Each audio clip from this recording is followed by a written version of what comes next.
कावड़िया चले बाबा धाम मुखे शिव शिव नाम।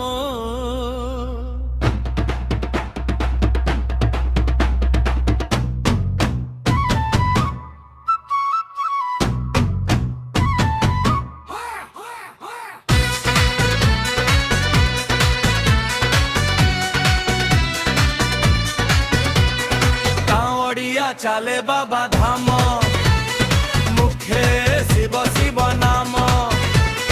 कावड़िया चले बाबा धाम मुखे शिव शिव नाम। गंगा जड़ भरी नहीं भक्त चले गीत गाई कष्ट जेते आसु पथरे भोले बाबा दियंती सहाय।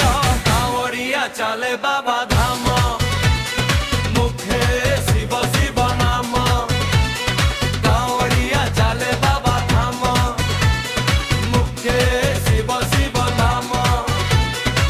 बोलो बम बम बोलो बम बम हर ह बम बम बम बम। भोरेना कण्ठ जय ध्वनि रे नाचे भक्तिर मन। कावड़िया चले बाबा धाम मुखे शिव शिव नाम। अनुर बाजे डिमी डिमी त्रिशूल चमके दिव्य ज्योति। पखेड़ा सपति दया करती मिटी जाए सब दुख वेदना।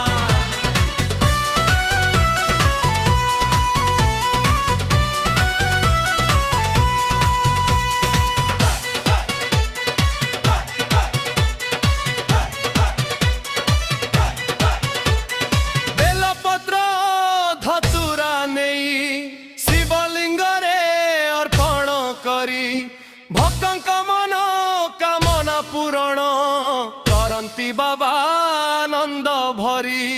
कावड़िया चले बाबा धाम मुखे शिव शिव नाम।